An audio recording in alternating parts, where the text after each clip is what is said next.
শিক্ষার্থীবৃন্দ সবাইকে স্বাগত। আশা করি সবাই ভালো আছো। আজকের সপ্তম শ্রেণীর শিক্ষার্থীদের জন্য বিজ্ঞান বিষয়ে আলোচনা করছি। আমি অজিত কুমার ঘোষ, সাক্তার সরকারি উচ্চ বিদ্যালয়, ক্যানিগঞ্জ, ঢাকা। সপ্তম শ্রেণীর আজকে নবম অধ্যায়।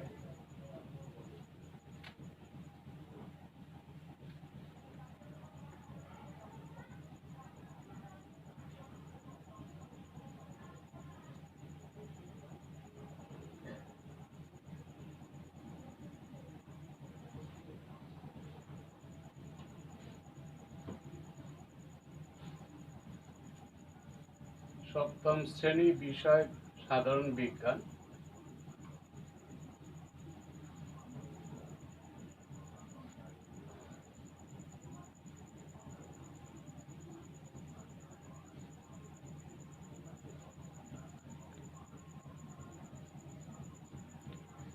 অধ্যায় নবম।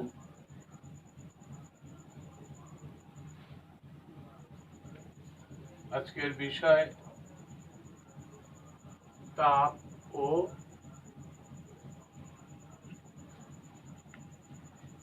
তাপমাত্রা।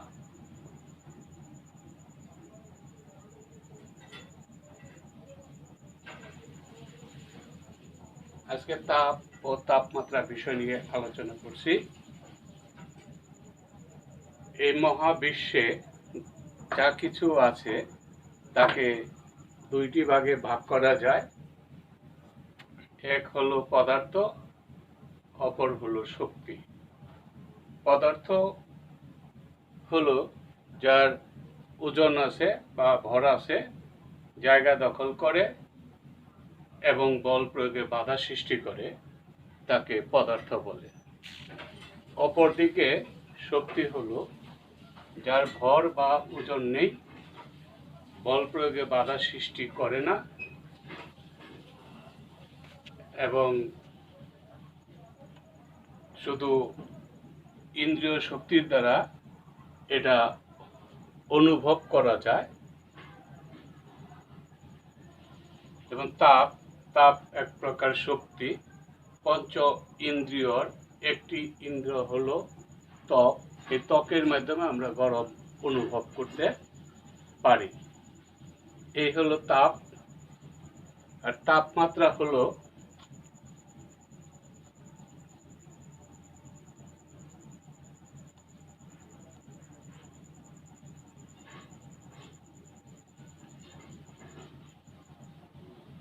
শিক্ষার্থীরা মনে করো তোমার কাছে একটি স্টিলের গ্লাস আছে। গ্লাসটিকে স্পর্শ করে দেখো সেটা কি অনুভূত হয়। হয়তো নিশ্চয়ই ঠান্ডা অনুভূত হবে। সেই গ্লাসের মধ্যে যদি গরম পানি ভরো, কিছুক্ষণ পর মানে 2-1 মিনিট পর দেখা যাবে গ্লাসটি আস্তে আস্তে গরম হচ্ছে। গরম হওয়ার পর গ্লাসের পানিগুলো সরিয়ে ফেলো যাতে তোমার হাতে পায়ে না লাগে। সেই গ্লাসে পানি ফেলে দেওয়ার পর গ্লাসটি আস্তে আস্তে শীতল হতে থাকে, ঠান্ডা হতে থাকে, অর্থাৎ পূর্বের তুলনায় তাপমাত্রা কমতে থাকে। এইভাবে অর্থাৎ প্রথম দিকে গ্লাসের তাপমাত্রা বেশি ছিল, আস্তে আস্তে গ্লাসের তাপমাত্রা কমতে থাকে। অর্থাৎ কোনো বস্তুর তাপ যখন বৃদ্ধি পায়, বস্তুর তাপীয় অবস্থাও বৃদ্ধি পায়। ঠান্ডা হলে তাপমাত্রাও কমতে থাকলেও ঠান্ডা হতে থাকে। অর্থাৎ কোনো বস্তুর তাপীয় অবস্থাকে তাপমাত্রা বলে। তাপ ও তাপমাত্রা গেল। তাহলে তাপ হলো এক প্রকার শক্তি আর তাপমাত্রা হলো বস্তুর তাপীয় অবস্থা। এখন তাপমাত্রার পরিমাপ। আমরা কিভাবে তাপমাত্রার পরিমাপ করতে পারি? এর জন্য আমাদের থার্মোমিটারের প্রয়োজন পড়ে। থার্মোমিটার দ্বারা যেমন শরীরের তাপমাত্রা নির্ণয় করা যায়, আবার আবহাওয়াবিদগণ বায়ুর তাপমাত্রাও নির্ণয় করে থার্মোমিটারের মাধ্যমে। তাছাড়া অনেক শিল্প কলকারখানায় নির্দিষ্ট তাপমাত্রার বজায় রাখার প্রয়োজন পড়ে, সেই জন্য শিল্প কলকারখানায়ও থার্মোমিটারের ব্যবহার করা হয়। আমরা জানি তাপমাত্রার বৃদ্ধির ফলে বস্তুর প্রসারণ ঘটে, অর্থাৎ বস্তু আয়তনে বাড়ে বা কমে। সেই হিসাবে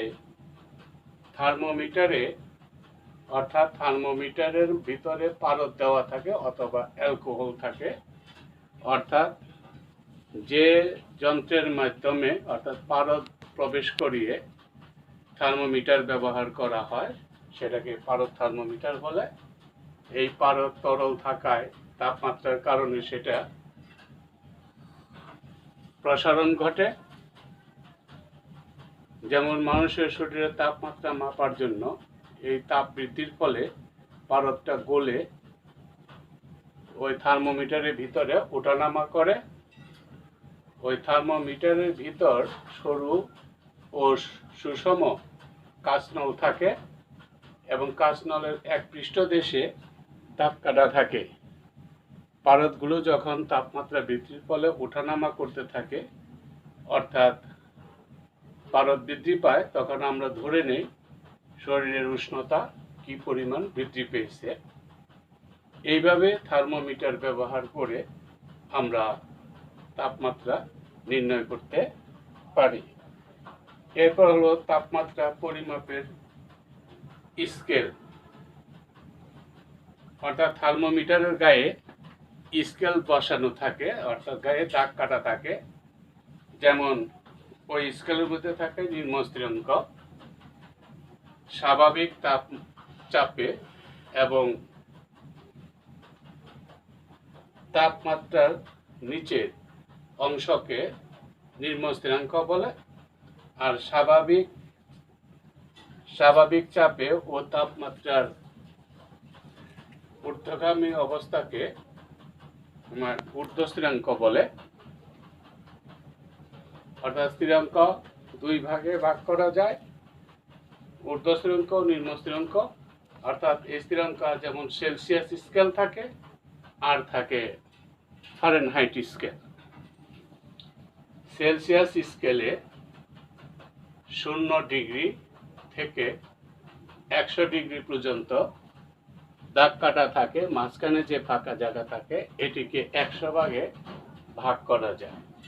প্রত্যেকটি ভাগ সমভাবে ভাগ করা থাকে, এক একটি ভাগকে 1 ডিগ্রি সেলসিয়াস ধরা হয়। বিজ্ঞানী সেলসিয়াস এই স্কেলটি আবিষ্কার করছে বলে এটার নাম সেলসিয়াস স্কেল বলা হয়। সেলসিয়াস স্কেলের মাধ্যমে বিজ্ঞানীরা ব্যবহার করে থাকে। তাছাড়া বাংলাদেশ সহ পৃথিবীর সব দেশেই সেলসিয়াস স্কেল ব্যবহার করা হয়। যেমন একটি দিনের তাপমাত্রা পরিমাণ কত, যেমন বলা হলো 32 ডিগ্রি অথবা 34 ডিগ্রি ইত্যাদি, এটা সেলসিয়াস স্কেলের মাধ্যমে ব্যবহার করা হয়। এরপর হলো ফারেনহাইট স্কেল। ফারেনহাইট স্কেলে নিম্ন স্থিরাঙ্ক থাকে 32 ডিগ্রি এবং ঊর্ধ্ব স্থিরাঙ্ক থাকে 212 ডিগ্রি। মাঝখানে 180 ডিগ্রি দাগ কাটা থাকে। প্রত্যেকটি দাগ সমান, অর্থাৎ পরিমাপ এক এক ভাগ একরকম থাকে। এক একটাকে বলা হয় 1 ডিগ্রি ফারেনহাইট। অর্থাৎ বৈজ্ঞানিক ফারেনহাইট এই স্কেলটি আবিষ্কার করছে, সেই জন্য এটাকে বলা হয় ফারেনহাইট স্কেল। ফারেনহাইট স্কেলের মাধ্যমে শরীরের তাপমাত্রা নির্ণয় করা হয় আর বিভিন্ন অবস্থা বায়ুর তাপমাত্রাও নির্ণয় করা যায়। এই আমাদের দুটি স্কেলের পরিমাণ চলে গেল।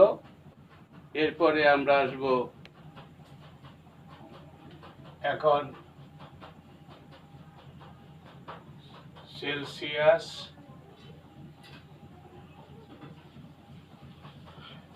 ও ফারেনহাইট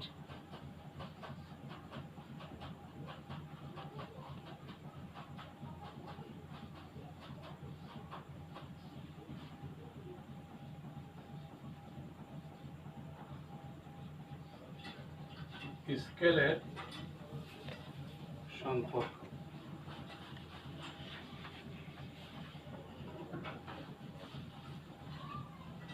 সেলসিয়াস ও ফারেনহাইট স্কেলের সম্পর্ক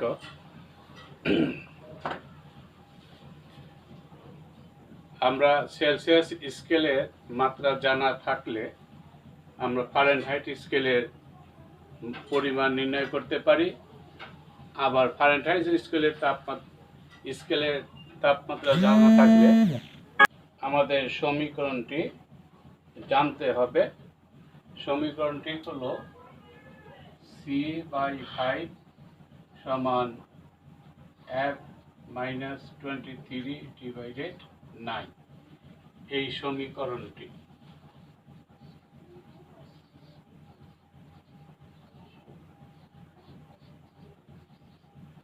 সমীকরণটি জানা থাকলে আমরা সেলসিয়াস থেকে ফারেনহাইট এবং ফারেনহাইট থেকে সেলসিয়াসে রূপান্তর করতে পারি।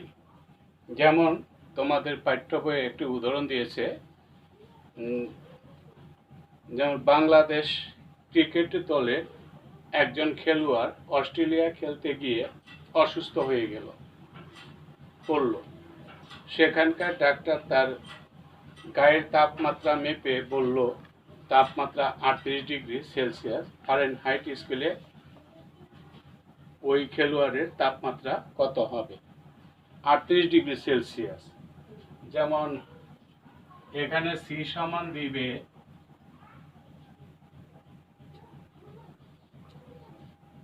সি সমান 38,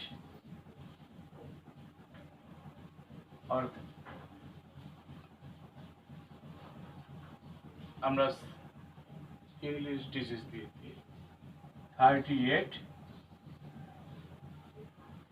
সি এর মান হবে 38, আই সমান F-32/9। এটাকে আমরা সমাধান করব।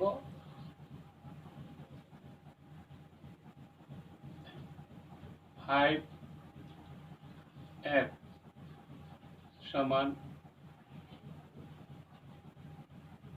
5 দুগুণে 10, 16, 160। 8 নং 72, 3 নং 27, 30, 34। আমরা এটাকে পক্ষান্তর করে নিব। 5F সমান 342, পক্ষান্তর করলে মাইনাস থাকলে প্লাস হয়ে যাবে।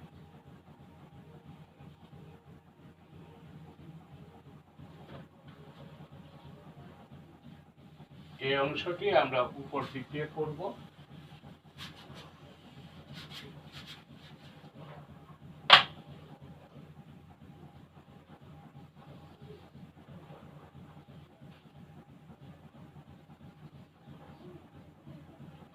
F বা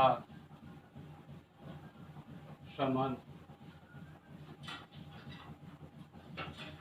2, 6, 4, 10, 102, 502।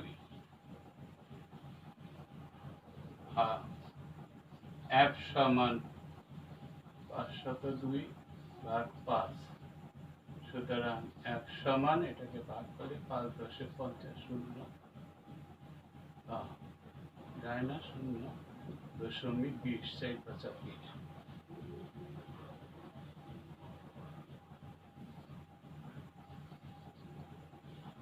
অর্থাৎ সেন্টিগ্রেড ও ফারেনহাইট স্কেলের মাপ আমরা এভাবে নির্ণয় করতে পারবো। শিক্ষার্থীবৃন্দ, তোমরা এই বিষয়টা ভালো করে আবার বাসায় দেখে নিবে।